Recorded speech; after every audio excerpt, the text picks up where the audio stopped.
Hello, everyone. Welcome to the Math Magician's Den. This is the Herm Dog, and we are going to do something today that really a lot of my students have never liked because it involves story problems. We're going to talk about related rates. What are related rates? Well, related rates are basically how a quantity changes with respect to time. Okay?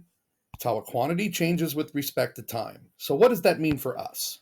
Well, if I take this function y equals x squared plus 3, and I said take the derivative, probably up until this lesson in your class, you would be like, okay, the derivative of y is y prime, the derivative of x squared is 2x, and the derivative of 3 would be 0. So it's y prime equals 2x. Well, technically, what you're doing is you're taking the derivative of y with respect to x. That equals 2 times x. And really, if you were applying the chain rule like you should, you would multiply by the derivative of x with respect to x, but we can see that this is 1.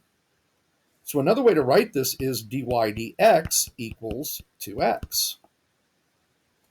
Now, what if I told you we were not going to take the derivative with respect to x anymore?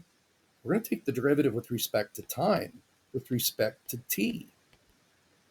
Well, then the derivative of y with respect to t would not be dy dx, it would be dy dt. The other side, you would take 2x, but x might be changing with respect to time. You got to treat this like a chain rule. You'd have to multiply by the derivative of x with respect to time. Now, the 3 doesn't make a difference because the derivative of 3 is 0, and that's going to drop out of the problem anyway. But you'll notice every time we have a variable that's something other than t, I have to multiply by the derivative of that variable with respect to time. Now notice I told you in this problem, find dy dt if x was 1 and dx dt was 2. Well, dy dt would be 4. So if x is changing with respect to time at 2 units per, let's say, second, then y would have to be changing with respect to time 4 units per second. That's how this lesson is working. Now, we're going to do a couple of story problems here. And the first problem is this. Let's say a pebble is dropped into calm water, causing ripples in the form of concentric circles, which is what happens when you drop a pebble into a pond. It forms ripples. And it's shown in this figure over here. The radius of the outer ripple is increasing at a constant rate of 1 foot per second. Now, I'm going to tell all of you right now, this is how I know right there that this is a related rates question, because I'm talking about a rate that involves time. Feet per second. When the radius is 4, what rate is the total area of the disturbed water changing? Now, wait a minute. This is also an area problem. Well, the disturbed water is circles. What is the area of a circle? The area of a circle is pi times the radius squared. Okay? What else was given in this problem? Well, I was given 1 foot per second. It says, how fast is the radius changing? Okay? Well, the radius is changing at a constant rate of 1 foot per second. That means the rate of change in the radius, dr dt, is 1 foot per second. And this happens when what? Right here, when it says the radius r is 4 feet. Now, this is what I tell my students about a problem like this, and I want you to pay close attention. Is the area of the water changing? Yes, it is. That's a variable. Is the radius of the water changing? Yes, it is. That's a variable. I am not going to plug in 4 for r yet. I'm not, because the radius is changing. I'll plug in 4 after I take my derivative. And here's the thing about my derivative. You have to take the derivative with respect to time. So the derivative of a, we're not going to put a prime. We're going to make sure we emphasize this is the derivative of a with respect to time. How fast is the area changing with respect to time? How fast is it changing every second? Now, the derivative of the other side, pi is a constant. R squared, I'm going to bring the 2 out front times R. But wait a minute, R is changing with respect to time, so we have to treat R like a function of t. We're going to have to multiply by dr dt. So again, every variable that you see, if you take the derivative of it with respect to time, if it isn't t, you multiply by d something dt.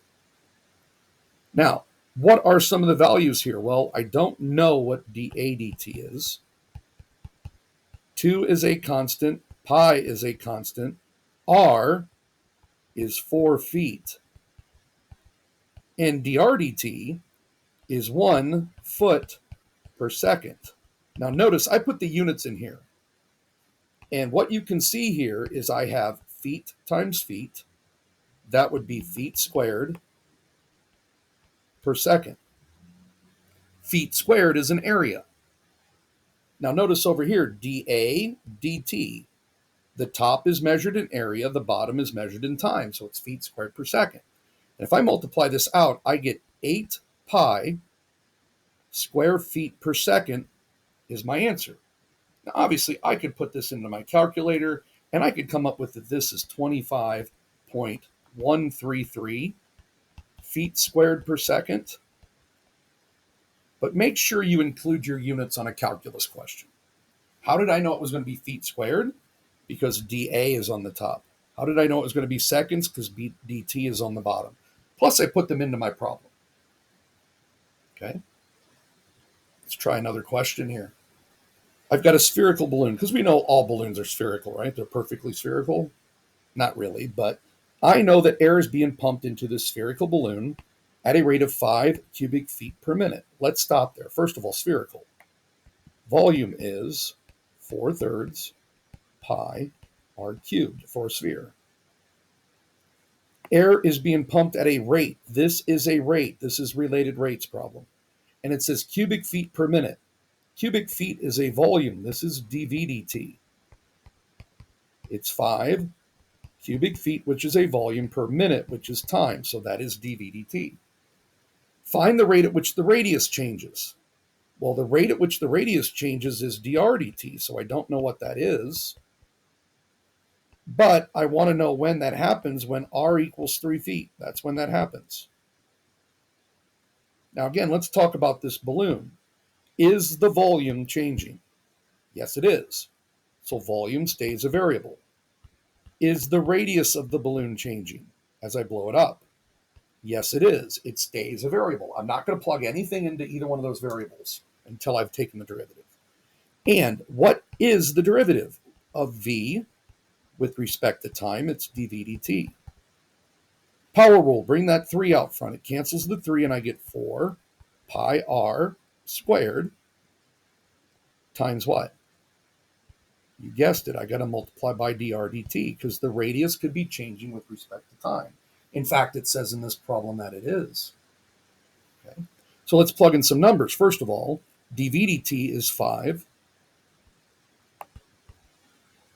4 pi times 3 squared times dr dt.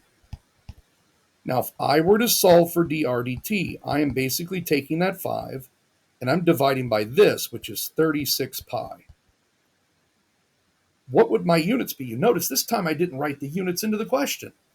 Well, it's dr dt. R would be measured in what? Feet.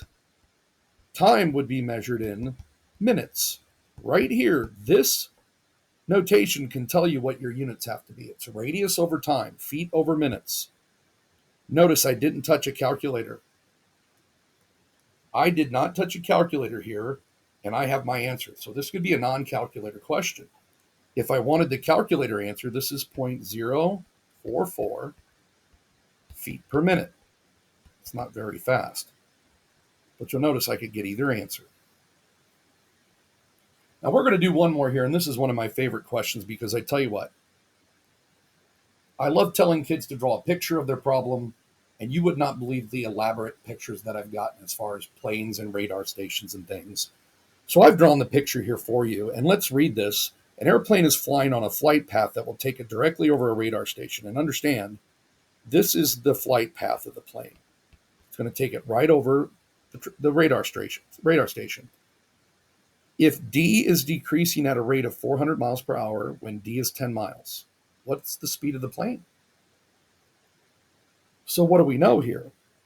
First of all, I know that the rate of change, let me get my pen working here, the rate of change in D with respect to time, dt, it's not even 400 miles per hour. It's decreasing, so it's negative 400 miles per hour. When D is 10 miles, okay, it says, what's the speed of the plane? Well, speed is just the absolute value of velocity. What's velocity? It's a rate. How fast is this plane moving?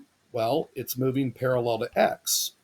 What I'm trying to find, ladies and gentlemen, is dx dt. That would be the velocity of the plane. And if I know that, I'm going to know the speed of the plane. Here's the other thing about this problem. The picture tells you a lot. What do you see in the picture? Ladies and gentlemen, I see a right triangle. This right triangle here, when I'm talking about the sides, I can talk about Pythagorean theorem. X squared plus 6 squared equals d squared. Now, x in this picture, since the plane is moving to the left, x is changing. It stays a variable. D, you'll notice if the plane goes to the left, d is going to change. But the 6 is not going to change, so the 6 is a constant. I plug the 6 into the formula. Now we're going to take the derivative here.